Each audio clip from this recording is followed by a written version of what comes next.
This tutorial is about how to make a very tall tower. It comes from Matthew Reinhardt's book, Disney Princess, A Magical Pop-Up World. And the one I'm interested in is, here we are, Rapunzel's tower, and how you get that extreme height.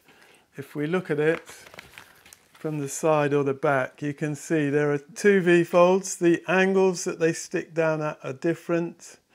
They work together to push up this piece, and then this piece helps to make this other projecting piece that the tower then sticks onto. So if we watch it closing, how it folds down, this is how it folds down.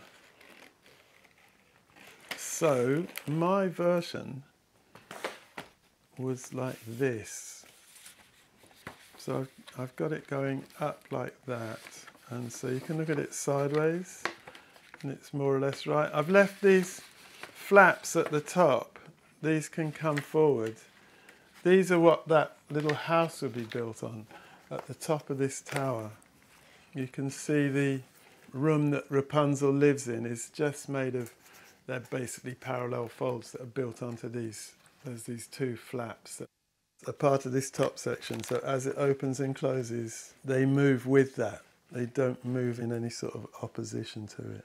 They move in opposition to this long piece here. So you can see they go up and down there, but they're part of this, so they're steady with that.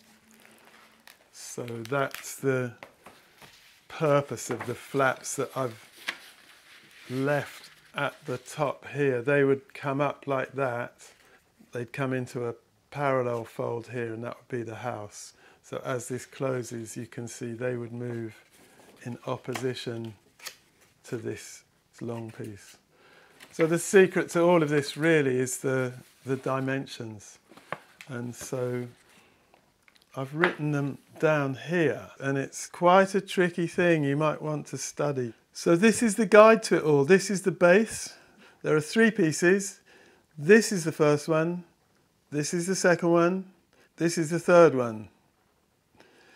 This is how they're constructed. If you look at the whole thing sideways, you've got the base, and this would be the front of the page that way. And so the gap between the first piece and the second piece is 10.5.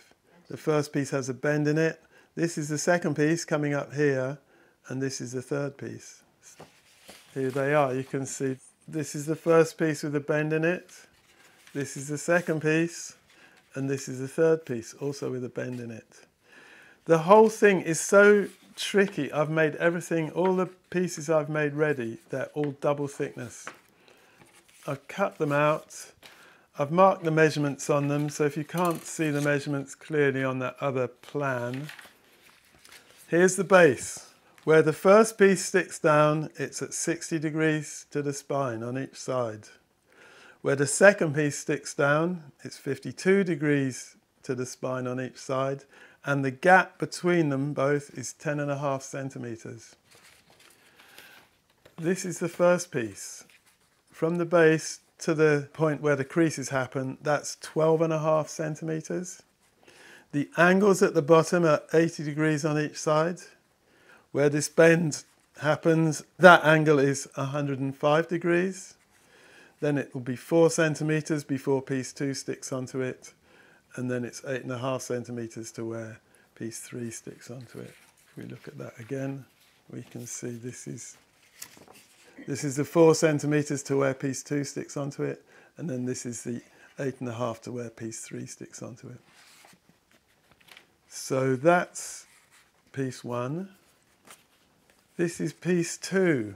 The height of the whole piece from the creases is 18 centimeters. I've made it 4 centimeters wide.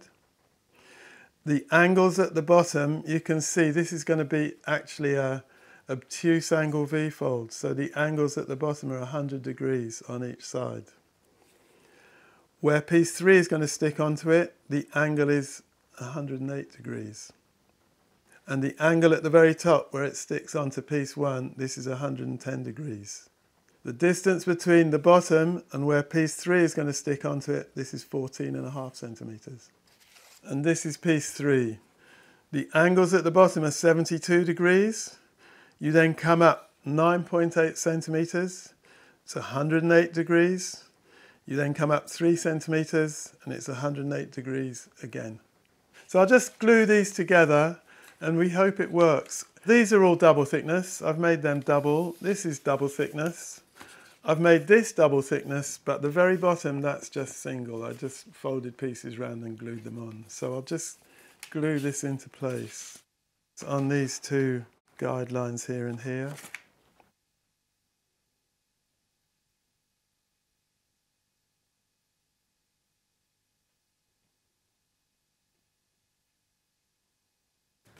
Right, that goes there. Looks pretty good. Let's just fold it shut to make sure it's sound.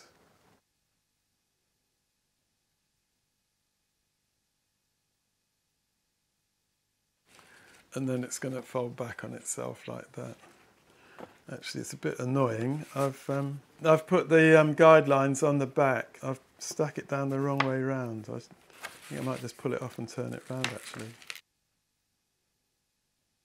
So I'll just re-glue that. I think people like seeing when I make mistakes, actually. It's very reassuring. When I make mistakes, it means if you make mistakes, that's fine. It's part of the whole game, business, whatever you think of it as. Right, so I had to pull it off because my guidelines for where pieces 2 and 3 stick onto it are drawn up on this side, which is going to fold down. So I had to pull it off and re-glue it.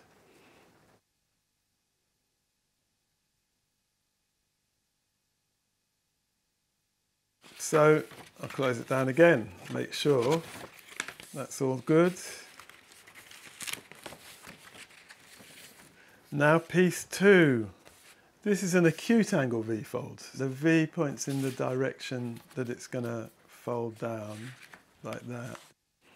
This is going to glue on there. I need to cut these off.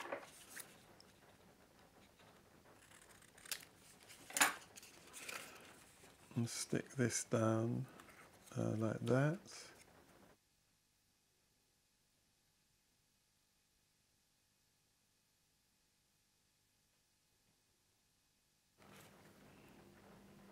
This is an obtuse angle V that is leaning towards the direction that it folds down. This is an acute angle V that is leaning back from the direction that it folds down. And then here are the two tabs that are going to stick onto this part of 2, if I've got the measurements right.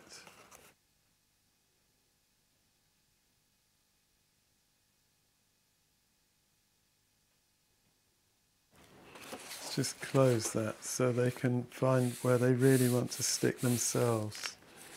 Well, not exactly right, but close. And this is part 3.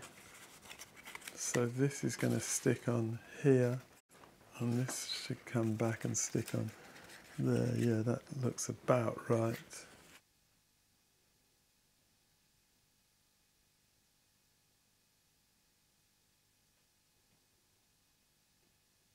And then this bit comes in here, sticks on there.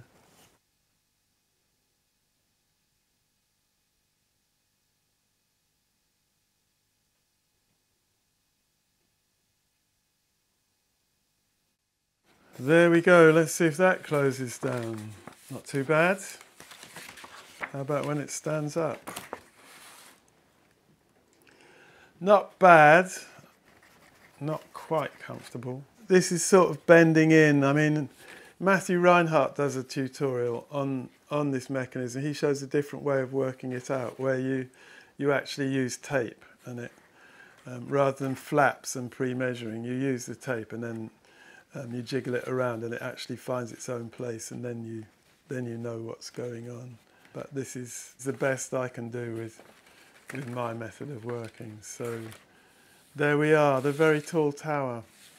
If you wanted the flaps, they'd come off these green bits, sticking out that way and then folding up.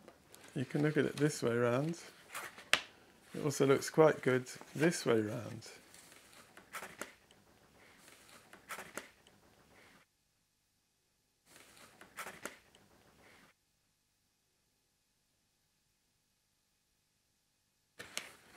So that's it, the very tall tower.